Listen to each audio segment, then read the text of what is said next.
So we've got the Robert Murdock case study here, and this is going to be an ethics case. Let's scroll down and read that first question. So first question, we've got, by accepting the offer for alternative accommodation from the client, did Pearson violate Standard 1B on independence and objectivity? So we've got no, yes, because client-funded accommodation could be used to influence her assessment of the client. Yes, because she informed her employer about the offer before accepting it.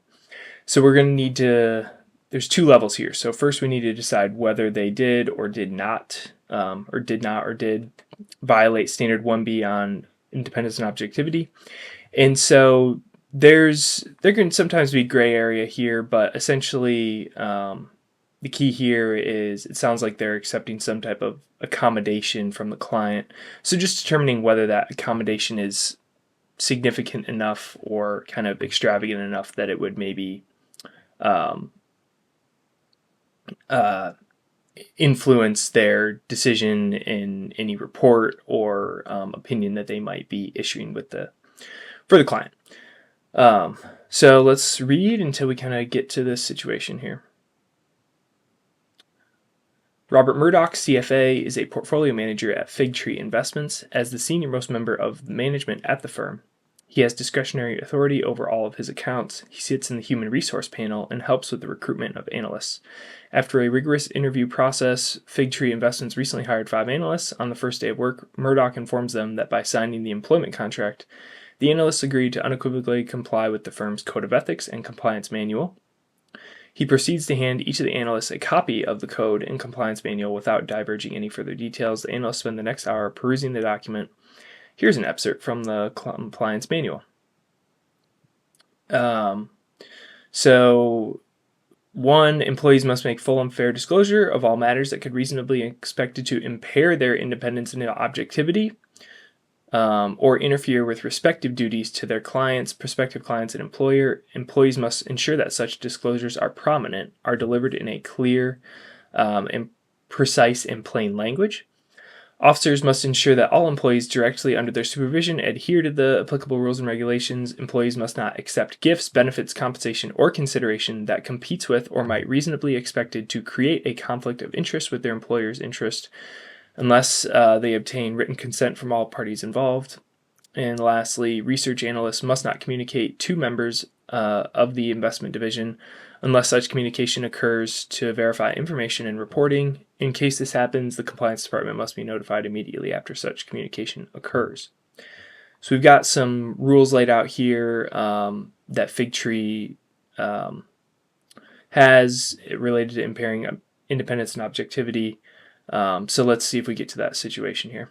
One of the newly recruited analysts is Jessica Pearson, CFA. As part of her first research assignment, she is asked to participate in a client-organized tour of the client's production plants located in New York, USA. On arrival to New York, there happens to be a major but unrelated demonstration on the streets, such that Pearson and a few other analysts get somewhat stranded. Pearson is unable to access the hotel paid for by Fig Tree, her employer. One of the employees of the clients approaches Pearson and a few other participants with an alternative offer of accommodation at a nearby hotel with modest rates. Okay, so it looks like this is what we're getting to. The client is offering to accommodate them at a hotel with modest rates, so that's going to be key there. Pearson is not able to establish communication with the office to seek approval. She and other participants accept the offer. The following day, Pearson makes a phone call to her supervisor and explains the turn of events of the previous day. So a few moving parts here. So we need to determine whether accepting this modest hotel accommodation is violating the standard. And also, this is kind of that gray area mentioned earlier where we need to really just apply common sense. They're in a tough situation here where they're kind of stranded. They're not able to get to the hotel that they were planning on using that was paid for by the employer. So it was kind of unplanned that they would accept or that they would need something from the client. Plus, they're also traveling. I don't know if it doesn't say where they're from, but they already traveled to New York and it sounds like paid their own way to traveling there. So they're not accepting anything extravagant. So we're going to go with so we've got no, yes, or yes. So we're going to go with no, this is not a violation. Answer A. Looking at question 2 now. when discussing the Murray Family Trust, does Murdok violate any CFA Institute standards of professional conduct? So again, we've got no, yes, or yes. So first level decision we're going to have to make is, did we violate? If we did, then we're going to need to determine why we violated, whether that's relating to misrepresentation for B or relating to duties to clients for C. So let's scroll up and see when we get to the Murray Trust. We left off at the hotel accommodation, which was right here. So we'll start reading at 1 week later. One of Fig Tree's clients, Sarah Wayne, Chief Executive Officer of Super Technologies, invites Murdok to lunch. At the restaurant, the CEO goes ahead to reveal the reason for the lunch. As you already know, one of our competitors, Blu-ray Partners, has proposed a cash offer for all outstanding shares of Super Technologies. The firm's top brass have made it clear they don't want me to be CEO if their bid proves successful.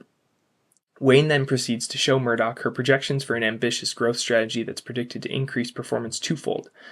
I'm aware that Fig Tree is the trustee of our firm's internal stock ownership plan. In light of these projections, I hope the trustee will prioritize the interest of our shareholders and vote against the takeover. So nothing related there, I don't think yet. After taking a look at Wayne's business projections, Murdok says this plan looks good and attainable, and I shall recommend the trustee vote against the offer. Wayne adds, my friend Evans Murray told me you recently took over management of the Murray Family Trust. Perhaps the trustee could vote against the acquisition too. Evans Murray is a longtime friend, and I'm confident he'd be receptive to my long-term growth projections. So we're talking about the Murray Family Trust now. Let's keep going. In response, Murdok says, I'm bound by confidentiality, and therefore don't have much to say about the Murray Trust. So that's good so far. He says he's talking to Wayne, and even though Evans Murray is a friend, he doesn't know. He still has to preserve Evans Murray in any financial related things to himself. So he says he's bound by confidentiality. That's good.